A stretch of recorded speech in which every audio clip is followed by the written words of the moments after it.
Capítulo 3 do livro A Natureza da Realidade Pessoal. Nesse capítulo, nós vamos olhar para as crenças, mais uma vez, continuar olhando para as crenças, reconhecendo o quanto de crença limitante nós temos, mas o 7 ele vai colocar aqui algo muito importante, que é que são as crenças bases, né? São aquelas crenças maiores, como se elas fossem o cerne de diversas crenças ligadas a esse mesmo princípio. Então, porque a gente entende por que há esse estudo das crenças, esse exercício de ressignificar as crenças, ele acontece gradualmente. Porque uma crença inicial, ela ramifica diversas outras crenças que é como se elas se aglutinassem entre si. Então, vamos ver que interessante como ele coloca isso para nós. Então, o capítulo 3, que é intitulado como Sugestões, Telepatia e os Núcleos de Crenças. Semelhante atrai semelhante. Portanto, ideias semelhantes agrupam-se e você aceita aquelas que se ajustam ao seu sistema particular de ideia.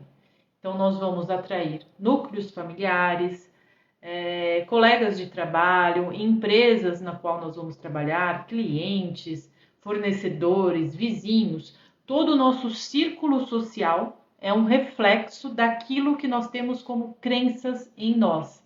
Então, ideias atraem para si mais do mesmo. Então, as frequências diferentes não se misturam. Então, vamos entender que se algo não está legal no nosso entorno, no nosso ambiente fora, é porque até nisso nós precisamos reformular as nossas crenças internas.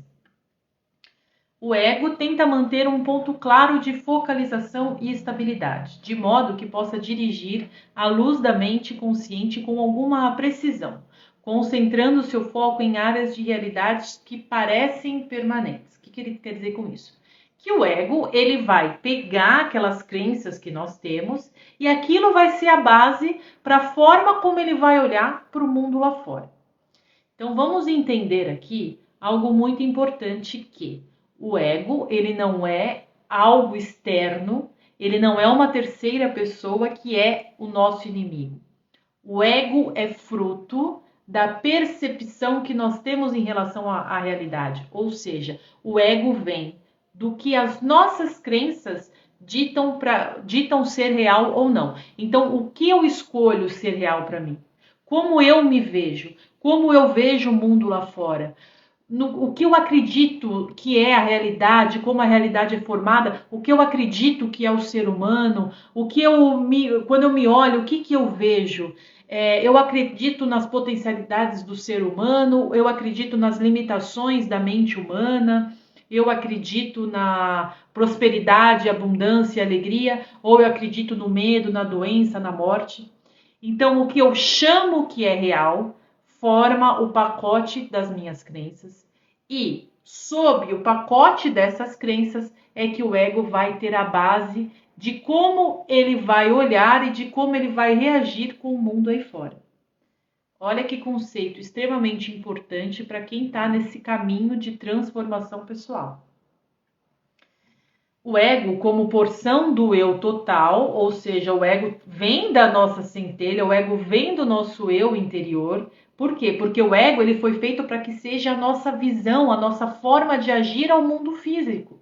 Não é um castigo, só que é pesado, vem toda essa forma errada porque as nossas crenças estão erradas, as nossas crenças estão pesadas. O ego ele precisa ser educado também. Pode ser definido como uma estrutura psicológica composta de características pertencentes à personalidade global, organizadas juntamente para formar uma identidade de superfície.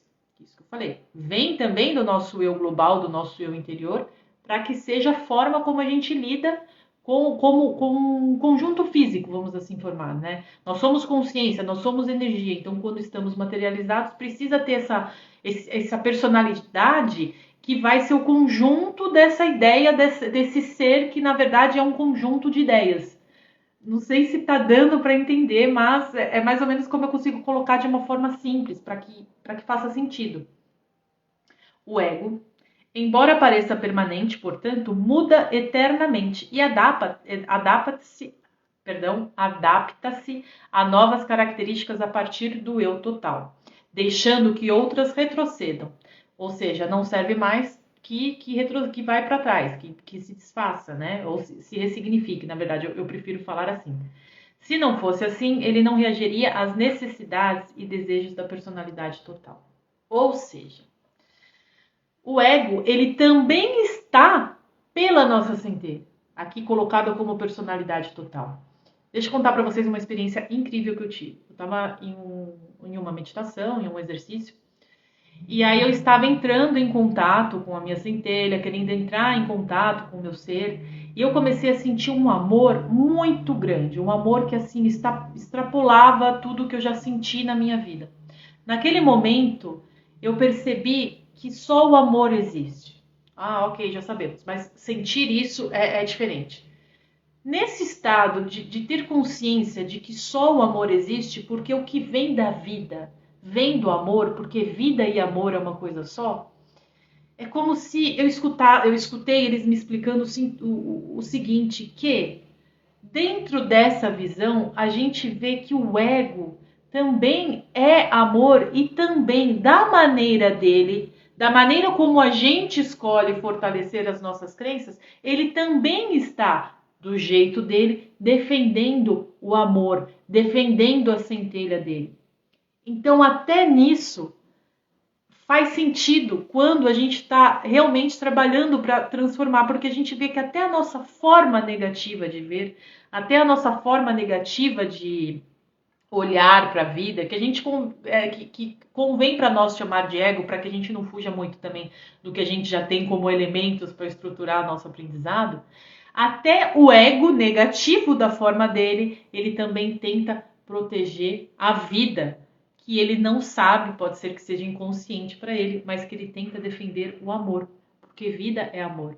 Por isso que é tão mágico e por isso que a gente recebe tanta ajuda quando a gente se coloca no papel de querer transformar as nossas crenças. Porque tudo converge para um único lugar, pessoal, que é o nosso Criador, que é a nossa energia primordial, que é o todo, que é o tudo que é. Então, todo esse trabalho, ele acontece para que a gente desperte para isso. Então, todos os infortúnios, tudo que acontece com a gente, é para que a gente desperte para isso. Se eu quero estudar, quero me conscientizar, para mim será um caminho mais fácil, porque eu vou reformular as crenças erradas, o ego, né, que é o conjunto de tudo isso, vai entender, porque cada crençazinha está sendo reformulada, ele vai se formar de novo, porque ele está em constante mudança, não é uma terceira pessoa que está a parte de nós, e sim, ele é fruto de nós, ele é fruto das nossas crenças, ele vai se entender como uma energia também eterna, que faz parte de um todo que somos nós, que para mim eu convenho chamar de centelha para que o aprendizado fique mais fácil. E aí ele vai entender que existe para ele não uma aniquilação, mas um processo de mudança. Então eu vou mudando as minhas crenças, eu vou vendo em mim a minha personalidade mudar e o meu mundo externo muda com todo esse movimento. E aí fica mais fácil, sim, a gente experimentar a nossa realidade aqui, porque eu estou falando para mim que a vida é fácil, eu estou me olhando de uma forma diferente, eu estou aceitando que o amor é possível para mim, porque é daí que eu venho. Basicamente, ele compreende sua fonte e sua natureza. É a porção da mente, portanto, que observa a realidade física e avalia em relação às características de que é composto em qualquer tempo determinado. Ele faz seus julgamentos de acordo com a sua própria ideia de si mesmo. E essa ideia de si mesmo que a gente passa para o ego vem de como a gente olha e do quanto a gente diz para a gente que somos merecedores ou não. Então, é aí que a gente vai criar uma personalidade ego que vai reagir de formas diferentes em situações diferentes. Uma vez mais, se você perceber seus pensamentos conscientes, eles próprios lhe darão pistas, pois enunciam claramente suas crenças. De forma clara, de forma rápida, olha para dentro da mente e vê o que a gente está pensando. Se, por exemplo, você mal tem dinheiro para viver e examina seus pensamentos, poderá perceber que está constantemente pensando: nunca conseguirei pagar essa conta, nunca tenho sorte, sempre serei pobre. Ou verá que está invejando os que têm mais, degradando talvez o valor do dinheiro e dizendo que aqueles que o têm são infelizes ou ainda espiritualmente pobres. É comum essa crença, né? Ah, ele é rico na matéria, mas na espiritualidade ele não tem nada. Ué, se eu aprendo que eu sou uma centelha co-criadora, por que eu não posso co-criar o melhor para mim? Quais crenças que eu ainda tenho? Do que eu tenho medo? E aqui eu vou fazer uma ponte importante porque a gente vai entender lá no último livro do Sete, que vocês sabem que nesse momento eu estou gravando e estou estudando esse último livro, O Caminho para a Saúde, que ele deixa claro como nós, seres humanos, temos medo do nosso próprio poder. A gente tem medo do que nós somos capazes. Então a gente tem essa crença de que ter muito, ser muito, sabe aquela criança quando ela é espontânea, quando ela ri alto, quando ela faz palhaçada, ela é tolhida? Olha, você não pode ser assim porque ninguém gosta de gente que ri muito, hein? Ai, ninguém gosta de gente muito espalhafatosa, ninguém gosta dessa espontaneidade. A gente cresce sendo tolhido. Isso reflete em tolhirmos o nosso eu pessoal, a nossa força pessoal. Quantos que eu tenho certeza que estão ouvindo aqui esse vídeo que já tiveram, por exemplo, a sua, como é que chama? Telepatia ou a sua clarevidência tolhida por religião, por crenças que vêm de pais que também foram crescidos nesse sistema de crença negativo. Então, eles falam, e vocês vão ver no livro, o processo de doença que a Jane, poxa, a Jane, caramba, né? Ela desenvolveu uma doença extremamente pesada para ela. Então ele fala, isso tudo é reflexo do que ela carregou como crenças em relação a ela mesma. Era pecado a clarividência dela.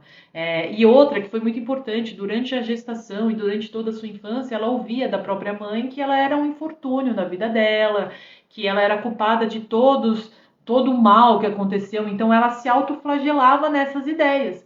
E demorou muito para que ela entendesse esse processo. Então ela decidiu por percorrer essas crenças através da dor que a doença física lhe causou. Enfim, eu não escolho percorrer através de dor física nenhuma, então eu prefiro fazer esse trabalho e a gente tem essa oportunidade incrível de já ter recebido esse conhecimento e ter tempo de ir refazendo as nossas crenças, para que a gente não precise experimentar nada fisicamente doloroso. A gente já entendeu que não precisa disso.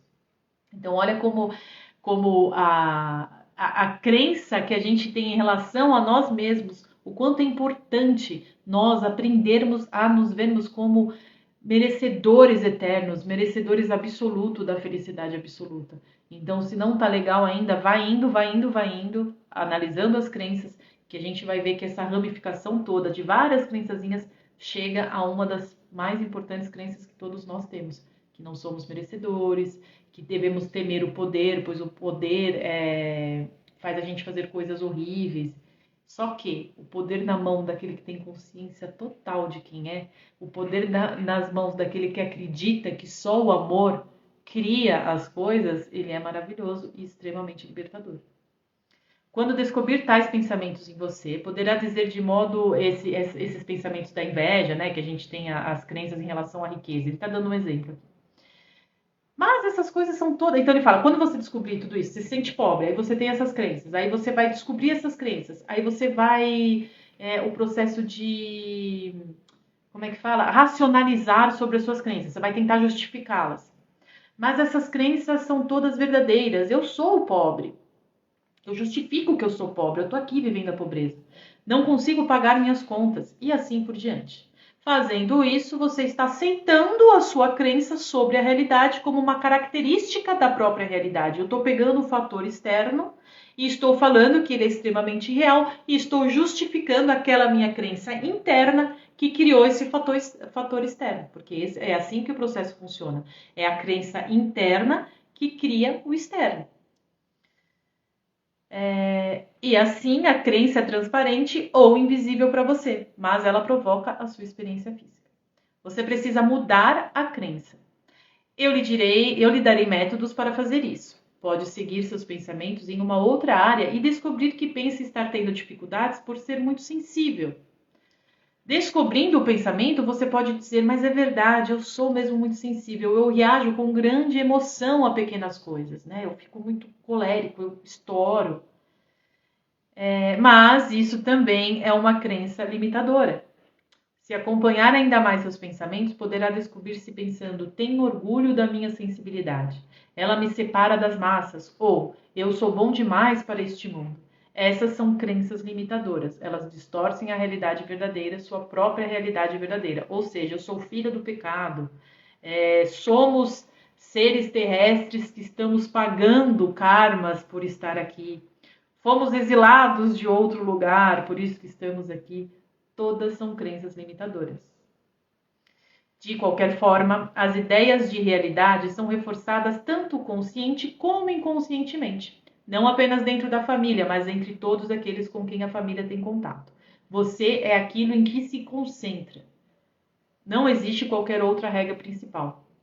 Então, como as ideias, a gente viu no comecinho que as ideias se agrupam, isso vai refletir nas nossas unidades familiares também. Então, se pesa mais dentro da nossa casa, as pessoas são mais pesadas e têm uma tendência a ser mais pessimista em relação à realidade, isso vai reforçar em nós esse sentimento de que não somos merecedores, de que a humanidade vem de fruto do pecado. Então, a gente tem que prestar bem atenção no reflexo do nosso externo, para se voltar para dentro e falar, puxa vida, eu estou num ambiente tão pesado, o que eu estou carregando em relação a mim mesma aqui dentro? E aí olha para dentro, aí muda a atitude consigo mesmo, que aí o resto muda, porque não existe o outro, só existe nós. E o mundo aí fora, as pessoas com quem a gente se comunica, é reflexo de como nós nos comunicamos conosco mesmo. Agora, se você for honesto em suas listas, finalmente chegará ao que chamo de crenças centrais. Fortes ideias sobre sua própria existência. Muitas outras crenças secundárias, que antes pareciam separadas umas das outras, devem agora aparecer muito claramente como ramificações de crenças centrais, que eu falei no comecinho. Elas parecem lógicas apenas em relação com uma crença central. Então, uma crença central que faz toda essa ramificação. Quando uma falsa crença central é revelada, as crenças secundárias a elas ligadas se dissolverão. Então, a gente vai fazendo esse exame e vai vendo, por exemplo, que, nossa, minha vida, sei lá, minha vida financeira tá uma bagunça. Aí eu vou, exame. Eu tô dando um exemplo, tá? Reconheço que eu tenho medo do poder do que eu mesma posso expressar como parte do tudo que é. E aí por isso que a minha vida é uma bagunça e por isso que eu crio várias ramificações de crenças que afetam várias outras áreas da minha vida. Por quê? Porque eu estou me podando em relação ao que eu sei que eu posso fazer, ao que eu sei que eu posso manifestar, porque eu tenho medo do poder. Por quê? Porque quem se expressa muito é tolhido, é castigado, é assassinado, enfim, perseguido. A gente tem essa crença. Agora quero dar um breve exemplo de crença central. Olha que legal aqui. Eis uma crença coletiva. A natureza humana é inerentemente má. Essa é uma crença central. Dela brotam eventos que apenas servem para reforçá-la. A pessoa que nela acredita perceberá experiências, tanto pessoais como globais, que se tornarão ainda mais profundas. Ela vai ver uma humanidade terrível. Ela vai ver seres ao lado dela só fazendo coisas ruins. De todos os dados físicos disponíveis em jornais, televisão, a comunicação em si, a pessoa se concentra apenas nas questões que provam esse ponto. Ou seja, ela vai criar dentro dela uma visão extremamente pessimista em relação ao mundo. Então, tudo vai ser uma desgraça, tudo vai ser coisas negativas. A maioria da população, a gente sabe que tem essa crença, né? O ser humano, ele invalida o fato de ser um ser humano. Nós somos seres humanos, nós somos inferiores. E os extraterrestres que são bons. Nós não, a gente é a escória da humanidade. Pô, vamos mudar essa crença, né? A gente acreditando nisso, a gente construiu isso aqui. Tá, só que agora eu quero me ver como um ser legal, um ser bacana. Eu tô tendo acesso ao conhecimento. Por que eu vou ficar me limitando? Por que eu vou olhar para fora e só vou me concentrar em ver coisas negativas? Eu mesma, eu nunca... Gente, olha, não é querer se colocar num patamar acima. Mas eu, Fernanda, eu não tenho do que reclamar da minha vida.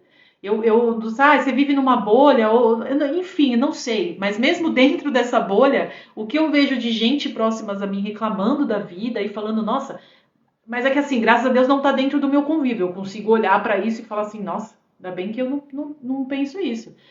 Por exemplo, não estou querendo falar como cada um passou a experiência de si. Mas eu não sei o que foi pandemia, eu não sei o que foi desgraça, eu não sei o que foi, sabe, coisas ruins acontecendo. Porque eu não tenho isso dentro de mim, eu não tenho vergonha de ser um ser humano. Muito pelo contrário, eu tenho orgulho. E tenho cada vez mais orgulho de ser o ser humano que eu venho me tornando. Poxa vida, eu estou me transformando tanto. De uns anos para cá eu tenho mudado tanto. E eu vou me tolir ainda mais, sabe? Vou reforçar ainda mais essa crença na maldade. Não, eu quero ver um mundo lindo. Eu quero me encontrar com pessoas legais. Eu quero atrair para mim pessoas do bem, né? Eu já tive as minhas experiências que me levaram a ter as minhas decepções, que foram importantes para mim, mas foram pequenas para quem olhar para fora. E eu sei que existem pessoas que têm histórias de vida muito mais pesadas, né? Então, por isso que eu tenho essa noção. Eu não dramatizo também as coisas. Mas cada um vem, né? As experiências vêm das doses que tem. Então, talvez eu não tenha tanto essa crença central de que a humanidade é ruim. Eu nunca achei que eu estivesse aqui pagando por um pecado, sabe? Eu sempre tive essa noção dentro de mim. No meu coração nunca falou que eu estava errada. Eu sempre fui muito espontânea. Eu sempre deixei a minha espontaneidade agir na minha vida. Então eu sou uma pessoa que eu gosto de dar risada. Quem convive comigo fala, nossa, a Fernanda tá sempre rindo. Mas eu sou assim, de uma forma natural. Então talvez isso seja reflexo de não ter essa crença, de achar que o ser humano é fruto do pecado, do erro, do castigo, que aqui é expiação e provas, a gente está aqui para sofrer, para resgatar karmas, para poder ir para outro lugar. Eu penso diferente, gente. Eu penso diferente. Eu encaro essa vida e as expiações que a gente tem que passar como exercícios para a gente olhar cada vez mais para dentro e ressignificar as nossas crenças. E isso eu consigo fazer com leveza. Por quê? Porque eu tenho conhecimento na mão, então eu sei como aplicar. E eu vejo resultados absurdos acontecendo. A vida dos meus parentes, das pessoas próximas a mim, mudando conforme eu vou mudando as minhas crenças. Ah, você está se colocando no papel central da vida. Não, não é isso. Mas eu não sei explicar. Quanto mais bem eu estou comigo mesmo, eu consigo ver isso refletido no outro. Então é muito mágico como as coisas acontecem. Então, por isso que hoje, se eu pudesse dar um conselho para alguém, eu falaria: se ame o máximo que você puder e desfaça todas as crenças negativas que a gente tem em relação a nós mesmos. Deixa o outro de lado. Vocês vão ver um outro exemplo que ele usa aqui de extrema importância, principalmente para as mamães aqui do vídeo. Vocês vão ver que importante que é a gente desenvolver a relação da gente com a gente mesmo, para que todo esse processo aconteça de forma leve. Outra crença central mais pessoal. Minha vida é inútil.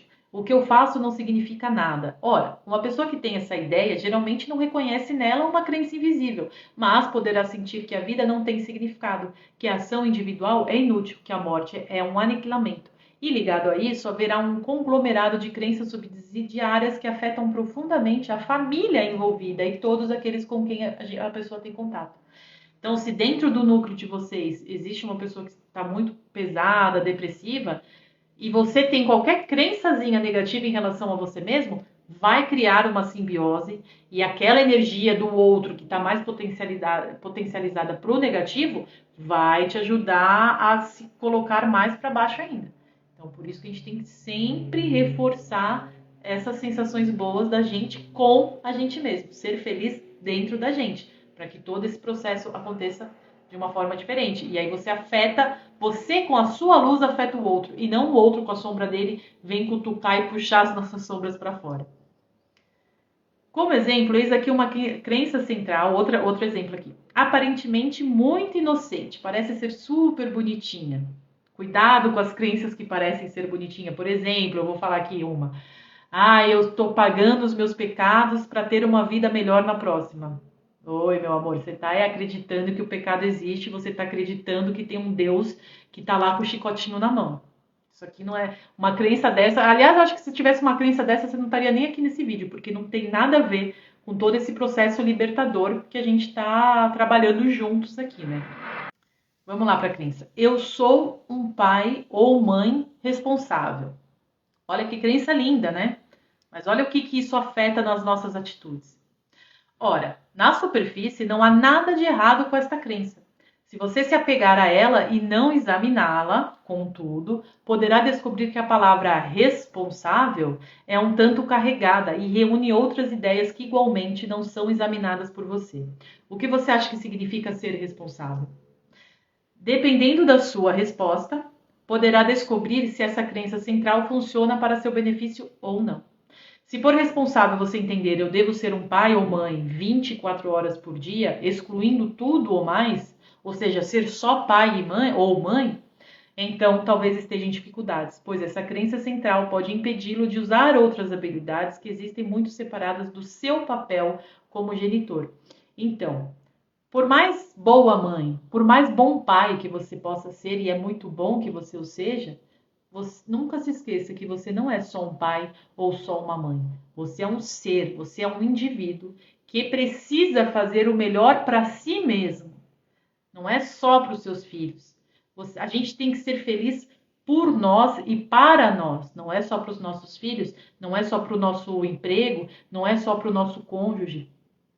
A gente não pode fugir, pessoal, se escondendo atrás desses papéis, porque a gente não quer fazer esse trabalho interno. Porque existe muita fuga nesse conceito também. Uma mãe que só vive pelos seus filhos, ela está deixando de viver a vida dela. Será que ela está deixando porque ela é uma super boazinha e amorosa? Ou ela está deixando porque ela não quer encontrar com as suas questões pessoais e aí ela está fugindo para o papel de ser só uma mãe? Você se permite ser feliz? Ou você não quer fazer esse trabalho de reconhecer as crenças e está se escondendo no papel da boa mãe que faz tudo pelos filhos e nada por si? Isso é uma baita de uma crença limitante. E essa é uma crença que pode nos levar a enxergar o quanto eu me sinto merecedora ou não. E aí dá um gatilho importantíssimo para esse processo começar.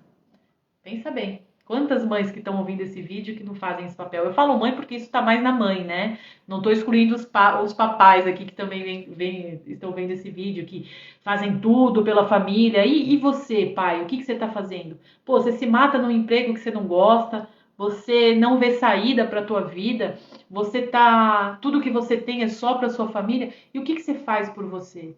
Aí você chega, o teu casamento tá um saco, você não tá feliz como homem, como pessoa. E o que você faz? Ah, mas eu sou um pai exemplar. Mas como você é com você mesmo? O que você faz por você? Eu te garanto que pai e mãe felizes consigo mesmo são muito melhores pais. É aquele pai que o filho quer ficar junto para sempre, sabe? A ideia de ser um genitor responsável, por exemplo, pode levar com facilidade a outras estruturas psíquicas envolvendo responsabilidade, de modo que informações sejam aceitas por seu próprio valor. Você pode até pensar que seja errado olhar para qualquer situação a não ser através do seu status parental. A crença na culpa, portanto, seria uma estrutura que cimentaria e uniria outras crenças centrais, né? Atrairia mais crenças parecidas, semelhantes, acrescentando-lhes força. Aí você está reforçando a ideia da culpa. E eu vou dar um exemplo já já. É preciso compreender que essas não são simplesmente ideias mortas, como um entulho dentro da sua mente. São matéria psíquica. As crenças têm vida, têm energia. Em certo sentido, portanto, elas são vivas e agrupam-se como células, protegendo sua própria validade e identidade. Você as alimenta, falando de modo figurativo, com outras ideias semelhantes. Então, por exemplo, surge uma viagem, você já tem seus filhos grandes aqui. Vamos usar exemplo de pequeno, deixar filho pequeno jogado aí, que eu também sou muito contra. Mas enfim, você tem seus filhos já todos grandes, e aí surge uma ideia de uma viagem legal com as suas amigas. Vamos, fulana, vamos, final de semana só nós, vamos tomar um vinho, vamos viajar, vamos para uma praia, vai ser legal. Aí você pensa, ai não, eu não posso.